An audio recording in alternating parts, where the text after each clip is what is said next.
Salut chers passionnés, bienvenue sur la chaîne Maximise ton potentiel. Dans la dernière spéciale concentration, avec en bonus l'interview de Camélia Liparotti, nous avons survolé comment expulser l'intrus dans sa tête et rester focus sur la course après la grosse tuile, et comment garder la concentration toute une spéciale. Aujourd'hui, Victoire et Joy vont te présenter les bases de la concentration. Joy vient voir Victoire pour améliorer sa concentration et en comprendre le fonctionnement. Durant cette spéciale concentration, les bases, tu vas découvrir comment améliorer ta concentration sur la durée et atteindre le flow. Comme Joy l'a présenté dans les spéciales précédentes, il a appris que pour atteindre son excellence et 100% de concentration, il lui est nécessaire de connaître ce qui le sort de sa concentration, qu'il est indispensable de penser au processus et non au résultat. Joy aimerait résoudre son problème de perte de concentration, de difficulté à retrouver la concentration et arrêter d'être déconnecté par les interférences. Pour cela, Victoire propose d'établir un objectif simple et unique de performance pour chaque spéciale. D'établir un dialogue interne motivant, permettant de revenir avec rapidité dans la pleine concentration à l'aide de sa boucle d'excellence. Avant cela, elle va nous parler de ce qu'est l'état du flow. Salut Victoire. Salut Joy. Que puis-je pour toi aujourd'hui? J'aimerais comprendre le fonctionnement de la concentration. Cela reste vague dans ma tête. Ok, avec plaisir. La concentration est l'effort mental de se laisser absorber dans l'expérience avec une qualité d'attention. Et, plus précisément, le rapport de l'attention avec l'action au moment présent. Comme l'écrit le Larousse, l'action de faire porter toute son attention sur un même sujet. À l'inverse, le manque de concentration fait faire plusieurs erreurs. Quand tu sors de la route ou que tu te blesses, c'est souvent que ton cerveau était partiellement occupé par autre chose. Quand le cerveau est saturé, il a tendance à s'éparpiller et c'est là qu'on ne sait plus où on a mis les clés ou que l'on prend les mauvaises décisions. Réfléchir consomme beaucoup d'énergie et l'attention coûte cher en énergie, d'où le besoin de repos. Joy, ok, savoir porter son attention au bon endroit. Et quoi d'autre? Oui, la concentration est la capacité à se focaliser sur une chose précise dans le présent, sans être dispersé, sans se laisser envahir par les images et les pensées du passé ou du futur, et rester dans sa bulle. C'est assez complexe, car nous avons les 5 sens en éveil qui préviennent le cerveau à tout moment et qui créent des interférences.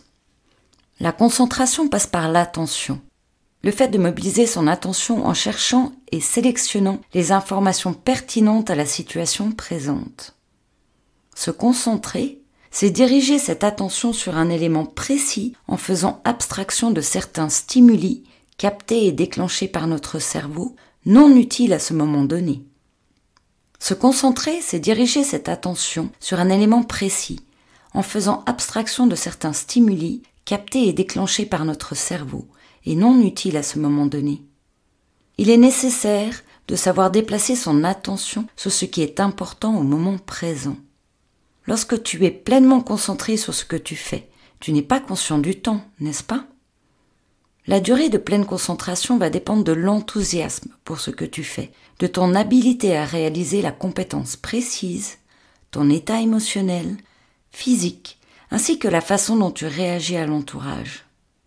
La concentration demande en premier un effort de volonté pour rester sur un point et laisser passer les autres informations inutiles. C'est difficile, c'est pour cela que cela demande de l'entraînement. Joy, essaye de te concentrer 15 minutes sur une seule chose. J'ai bien dit une seule. Dans les exploits, Daniel Scali établit le record du monde de gainage en planche pour une durée de 9h30 minutes et 1 seconde. Il démontre qu'il est possible de rester focus sur une action pendant de longues heures.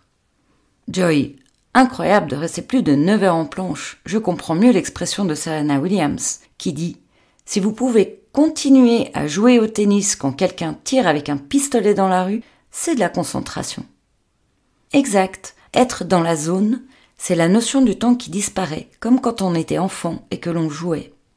Joy. Ah oui, je vois. Alors, je suis un grand enfant. C'est comme quand je m'entraîne sur le jeu vidéo Colin McRae en mode e-pilote, je suis complètement absorbée. Oui, c'est ça, Joy.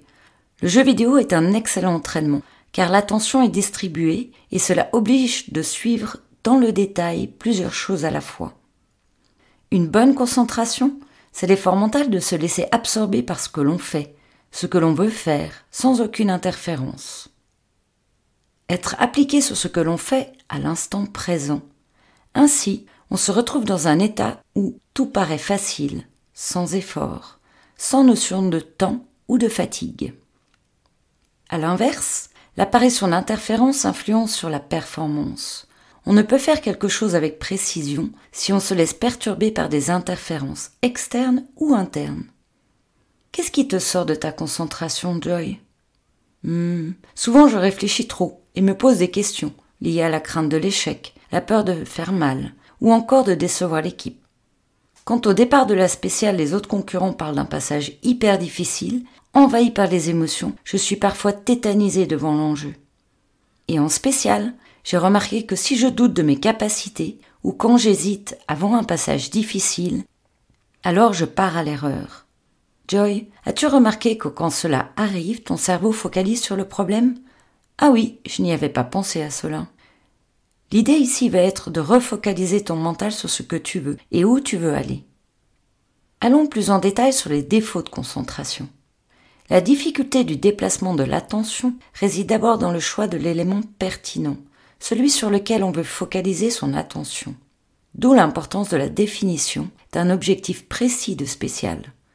Ce dernier va t'aider à garder la qualité de ton attention sur la piste et aussi augmenter l'intensité de ton engagement sur l'action. S'appliquer sur l'optimisation d'une compétence, c'est l'attention que l'on porte sur le geste juste, à la différence de la concentration qui est le fait de se focaliser sur quelque chose de particulier. Au lieu d'être partout et nulle part à la fois, juste être sur son objectif pour amener son mental à ce qui doit être pensé. Cela peut tout simplement être « pense à respirer » ou encore « applique-toi au freinage ». Ce qui aide, c'est d'avoir quelque chose en tête. Ta boucle d'excellence qui te mène à l'action, qui oriente le cerveau vers ce que tu veux réaliser sur le moment. Une boucle d'excellence avec le langage interne qui te ramène sur l'action utile à la performance sur le moment présent. C'est une courte phrase définie avant la compétition que tu utiliseras en course pour te ramener le cerveau sur la piste. Pour atteindre la pleine concentration sur la durée comme sur une spéciale de 600 km, ton cerveau a besoin de s'entraîner. L'idéal est de s'entraîner tous les jours, quel que soit l'objectif, en donnant l'ordre à ton cerveau de se concentrer sur une seule pensée, une seule action. Tu peux choisir un objectif qui te sera utile pour la compétition, comme t'entraîner à la relaxation par exemple. L'effort mental de concentration pour la respiration, ici la sensation de l'air qui se déplace à un endroit du corps, va ralentir le cerveau. Des milliards de cellules nerveuses se mettent au repos, comme quand on se demande à soi-même de se concentrer sur une seule chose. Le cerveau s'assouplit et le calme se répand. Peu importe la méthode de concentration utilisée, quand un sportif perd ses nerfs, se frustre, quelles que soient les raisons, son cerveau se met dans le rouge et part dans tous les sens. La lucidité est alors perdue. Se concentrer sur l'action et non comment le faire. L'erreur apparaît quand on se met à réfléchir pendant l'action. Le moment de réflexion est bon avant l'action. Pendant l'action, il est nécessaire d'agir. Essaye de piloter à fond et de réfléchir en même temps. Ce sera l'erreur assurée. Essaye de descendre un chemin de montagne pentu à toute vitesse en réfléchissant. Je te conseille de mettre des pantalons en airbag, car c'est la chute assurée. Sur le moment, laissez le corps faire ce qu'il sait faire. D'où l'importance de pratiquer la qualité et le renforcement de ses compétences et sous-compétences avec la mallette du performeur. Joy, comment rester concentré à 100% sur la durée de la course en situation complexe ? Pour accroître tes capacités cognitives et garder la concentration sur la piste pendant plus de 500 km sans te fatiguer, il est fort utile de bien se préparer avant la course. Comme quand tu t'entraînes physiquement, tu peux t'entraîner mentalement. Avec l'aide de l'imagerie mentale, tu vas chercher des exploits dans ta mémoire pour réutiliser des techniques déjà mises en place, anticiper les prises de décision pour réagir de la bonne façon en moins d'une seconde. Ce que nous allons faire après avec l'exercice du voyage de Mario Bros. Il est aussi intéressant de créer des routines pour entrer dans la zone juste avant le départ de la course, ce que l'on va pratiquer avec l'expérience zen. Avant toute pratique, la première question à se poser est « Est-ce que tu aimes ce que tu fais, Joy ?» Oh oui, le rallye, c'est toute ma vie.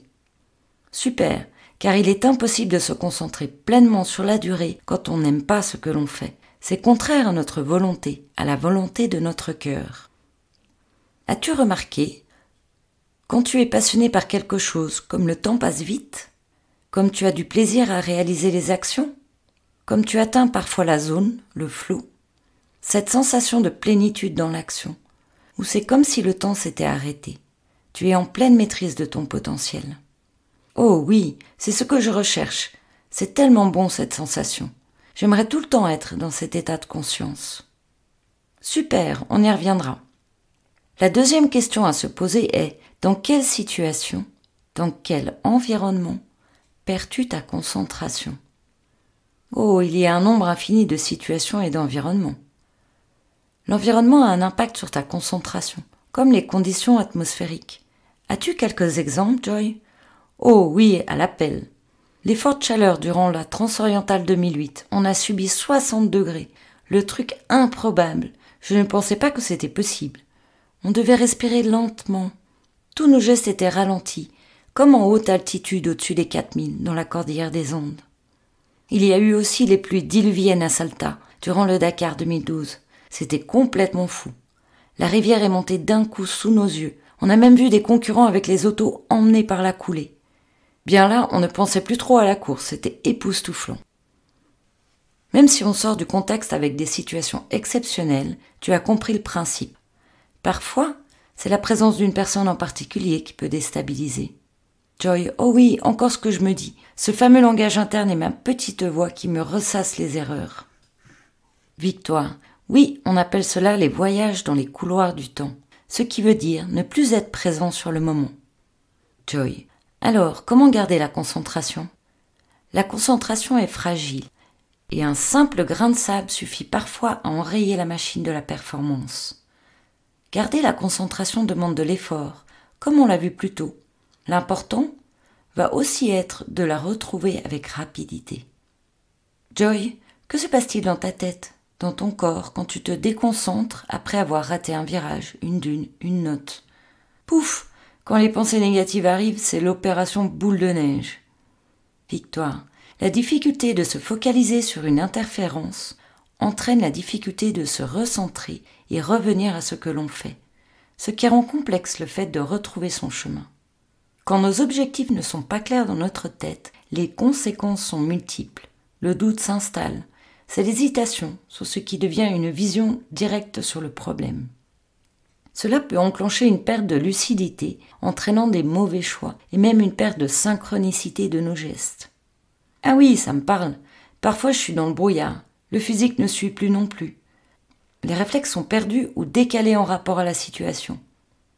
Il m'est même arrivé de toucher la pédale d'accélérateur au lieu de la pédale de frein sans comprendre pourquoi. Et c'est l'intensification avec en conséquence le cumul d'erreurs. Dans ces moments, je subis la situation. Comment optimiser la préparation de sa prochaine course ? Victoire. Bien focaliser son intention est une des solutions pour éviter les états d'âme, et donc garder une meilleure attitude et une qualité du geste technique juste.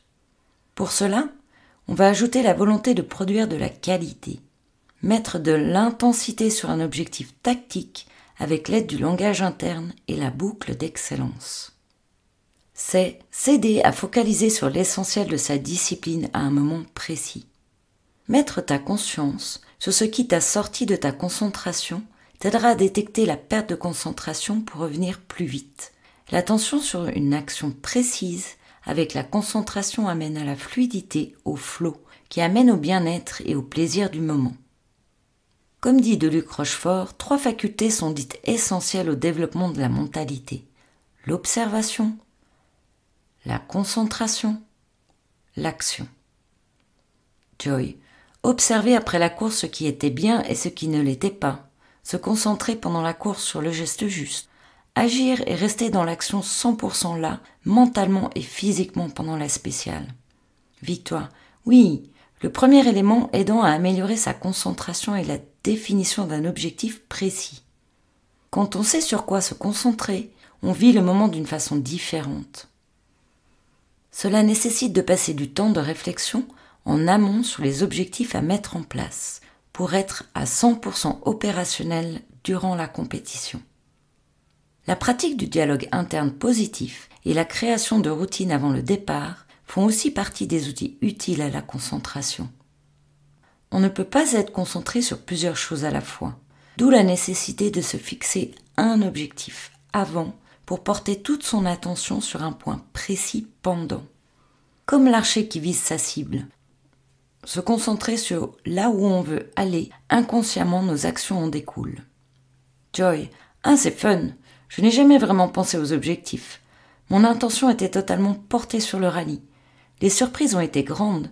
Cela m'a amené en championnat de France sur quelques épreuves de championnat du monde des rallyes, puis en Coupe du monde des rallyes raids et au rallye du Dakar.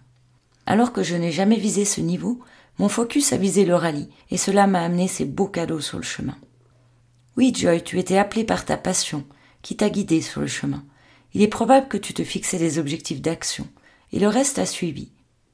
Oui, c'est cela. À chaque rallye, je choisissais un point d'amélioration, sans chercher un résultat. D'ailleurs, la seule fois où j'ai visé un résultat, on a fini en tonneau dans les arbres. Quand on change notre focus, nos pensées, nos actions changent. Pour obtenir les résultats souhaités, il est nécessaire de définir la cible la plus claire possible et de garder un rythme constant envers cet objectif. D'où l'importance que la cible soit définie de la façon la plus claire possible. Ainsi, tu concentres ton énergie au bon endroit et ainsi se manifestent les occasions opportunes pour t'aider à les atteindre, voire dépasser ton but. C'est probablement ce qui s'est passé au cours de ta vie de rallye. Ah oui, ça me parle. Et cela me fait aussi penser à une autre anecdote, sur la spéciale du chemin de la guerre au rallye Injura. On est arrivé sur une plaque d'huile et l'auto est partie en glisse en direction du rocher droit devant. Si j'étais resté les yeux bloqués sur le rocher, ce qui est arrivé un 10e de seconde, on aurait fini dedans et l'auto cassée. J'ai eu le réflexe de suite de tourner le regard vers le virage suivant en serrant les fesses et c'est passé. Je ne sais pas comment, mais on a fini le rallye. Oui, Joy, c'est aussi simple que cela. Habituer ton cerveau à s'adapter à la situation en ta propre faveur. Et c'est la même chose en toute situation. Comme discuté au début, tu restes sur le problème, tu vas vers le problème. Si tu refocuses sur ton objectif, tu vas vers ton objectif, et non dans le mur. Quand on se concentre sur un point, on ne voit que cela, et tout notre corps focalise dessus. Pourtant, la réalité n'a pas changé. Plus précis sera ton focus, et plus intense sera l'énergie dirigée à l'atteindre. Plus tu regardes de façon précise sur ce que tu veux obtenir, plus tu as de la chance de l'obtenir rapidement avec beaucoup d'autres cadeaux sur le chemin. Joy. Et là, je ne suis pas sûre qu'on parle de chance. Je dirais plutôt qu'il y a une vraie pratique de la réussite. Victoire. Oui, en effet. Fais l'expérience tous les jours et tu verras qu'associé à un rythme régulier, les résultats seront là et de plus en plus rapides. Joy. Oh, l'importance de l'exactitude. En rallye raid, nous avons des parties de spéciales dites au cap. On suit un cap dans le désert parfois pendant des dizaines de kilomètres. Cela peut, sur certaines spéciales, dépasser les 100 km, comme au rallye des pharaons. Ce cap est précis. Si Constance me dit cap 160 et que je roule à 160 degrés, tout ira bien. Et si je roule à 163 degrés sur plus de 100 km, on arrivera décalé par rapport au parcours. Et là, ce sera bien plus compliqué pour retrouver le carrefour annoncé. Les repères, qui souvent dans le désert demandent un œil de lynx, sont pas évidents à trouver. Super Joy, eh bien, avec ton objectif c'est pareil. Ainsi, un petit manque de netteté, de clarté dans l'objectif visé donnera un résultat décalé. Plus ton objectif est précis, plus tu seras dans le mille. Comme avec le cap. Les choses sur lesquelles tu portes ton attention, tu les obtiens. Les choses sur lesquelles tu portes ton attention, tu les obtiens. Que l'on soit en voiture, en moto, en camion, à ski, en surf, à vélo, à cheval, à pleine vitesse, 100% focus sur notre objectif, le tunnel de concentration activé, rien ne peut nous sortir de cet état, sauf le crash, la chute. Cette connexion à la vie est si puissante qu'elle nous transporte dans une autre dimension. Ces compétences se transcendent dans la continuité de notre chemin de vie, à travers une nouvelle activité qui nous rendra autant heureux de la vie au moment présent. Joy. Cela me rappelle l'expression de Paul McKenna. Lorsque vous poursuivez vos objectifs guidés par vos valeurs, dans le contexte de vos rêves, des miracles se produisent. Voilà, en résumé, aujourd'hui, Victoire a expliqué une partie de ce qu'est la concentration, ce qui fait perdre la concentration et leurs conséquences, et comment s'entraîner à une meilleure concentration. 4 étapes en ressortent. Prendre les infos avant le départ, avant la course, analyser, faire des choix stratégiques, visualiser avant la course, se relâcher, se détendre, puis accomplir l'action précise pendant la spéciale, être dans l'action. Tout comme un musicien qui va passer du temps à apprendre la partition, à la pratiquer encore et encore, pour enfin la jouer sans se poser de questions pendant le concert. L'importance de la connexion à ce que l'on fait et de ne pas penser. Devenir un et inséparable avec l'essence même de ce que tu fais au moment où tu le fais. C'est être totalement ici, totalement présent, absorbé, connecté et devenir un avec son corps, son action, sa performance. Suzuki disait « Il nous faut redevenir comme des enfants par de longues années d'entraînement à l'art de l'oubli de soi. Lorsque ceci est atteint, l'homme accomplit de grandes choses. Il pense et pourtant il ne pense pas. » Le conseil de Joy, échange les mots piste, spécial, rallye, pilote, par ta passion et vois comment cela te parle. Prends ton carnet de bord et note tout ce qui te sort de ta concentration. Fais cet exercice pendant toute ta saison. Tu seras étonné comme c'est efficace. Pour t'entraîner à la concentration, laisse-toi absorber dans chaque expérience. Après le rallye suivant, Joy revient voir Victoire avec son feedback. Le travail sur la concentration en spécial a été super. Avant, mon cerveau partait souvent et c'était la piste qui me ramenait la tête sur la spéciale. Maintenant, je contrôle beaucoup mieux les distractions et je pars très peu. Quand ça arrive, je reviens très vite là, sur la piste. Voilà.